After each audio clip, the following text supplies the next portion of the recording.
ফুচকার জল, গঙ্গার জল, চাপ কলের জল এবং নানান ধরনের সফট ড্রিঙ্কস গুলো কি সত্যি আমাদের খাওয়া উচিত? কারণ আজকে আমাদের কাছে আছে টিডিএস মিটার, যেটা দিয়ে আজকে আমরা যাচাই করব কোন জল খাওয়া উচিত আর কোন জল খাওয়া উচিত না।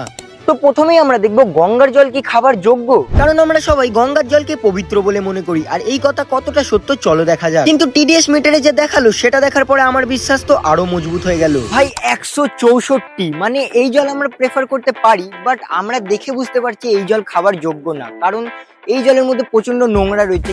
বাট একটা জিনিস তোমাদের বলে দিই, টিডিএস মিটার শুধু জলের পিপিএম দেখায়, জলের নোংরা দেখায় না। আর এইটা যেহেতু বৃষ্টির জল, তাই বলে এটা খাবার যোগ্য দেখাচ্ছে, বাট আমরা দেখে বুঝতে পারছি এটা খাওয়া যাবে না। তারপরেই আমি আমার বাড়ির পাশে থাকা একটা মুদিখানায় চলে যাই, কারণ আমাকে জানাচ্ছিল আমরা ডেলি যে কোল্ড ড্রিঙ্কস গুলো খাই সেটা কি আমাদের খাওয়া উচিত। তো গাইজ আমাদের কাছে চলে এসেছে এখন একটা সফট ড্রিঙ্ক, এবার দেখা যাক এইটার মধ্যে কত পিপিএম দেখায়। বাট টিডিএস মিটারে যে রেজাল্ট দেখালো সেটা দেখার পরে কোল্ড ড্রিঙ্কস খাবার থেকে তো আমার ইচ্ছেই মরে গেল। ভাই 426, ভাই লিটারালি মানে সত্যি আমরা যে প্রতিদিন এগুলো খাচ্ছি আমাদের শরীরে কতটা ক্ষতি করছে আমরা নিজেও জানি না, তাও আমরা নিয়মিত এইসব খেয়ে যাচ্ছি।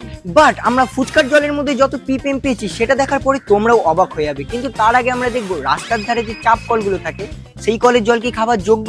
তাই টিডিএস মিটারটা নিয়ে আমাদের বাড়ির পাশে একটা চাপ কলে চলে আসি, কিন্তু এর রেজাল্ট দেখার পরে তো তোমরাও অবাক হয়ে যাবে।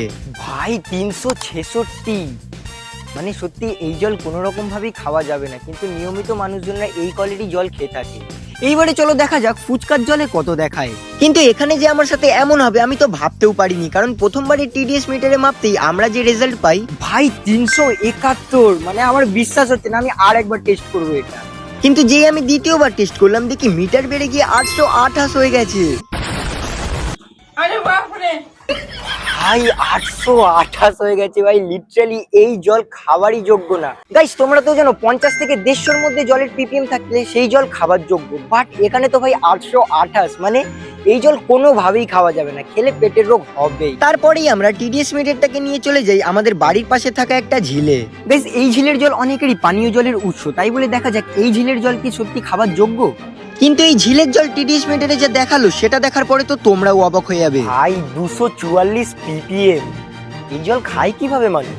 100 থেকে 150-র মধ্যে জলের পিপিএম থাকলে সেই জল আমরা প্রেফার করতে পারি, কিন্তু এইটা তো 244, মানে এই জল কোনো রকম ভাবেই খাওয়া যাবে না। আর আমরা ঘাটের কাছে মেপেছি তাই বলে পিপিএম কম দেখি, কিন্তু আমরা যদি ওই ধারে গিয়ে মাপি তখন পিপিএম আরো বেশি দেখাবে, কারণ ওই দিককার জলটা পুরো সবুজ হয়ে গেছে। এবার আমরা বিসলারির জলকে টিডিএস মিটার দিয়ে মেপে দেখবো কত দেখায়। গাইজ আমরা বিসলারির জল তো পাইনি, এটা কি জল পেয়েছি জানি না, এইটাই নিয়ে এখন দেখা যাক এইটার পিপিএম কত দেখায়। আর এটা মিটারের মধ্যে যা দেখালো সেটা দেখার পরে তোমাদেরও বিশ্বাস হয়ে যাবে। 47, পারফেক্ট ভাই, কোনো সমস্যাই নেই, মানে এই জল আমরা আরামসে খেতে পারি। আজকের ভিডিওটা এতটাই, যদি ভিডিওটা ভালো লেগে থাকে অবশ্যই একটা লাইক করে দিও, আর ইউটিউব থেকে দেখে থাকলে সাবস্ক্রাইব করে দিও, আর ফেসবুক থেকে দেখে থাকলে ফলো করে দিও। দেখা হচ্ছে পরের ভিডিওতে, বাই।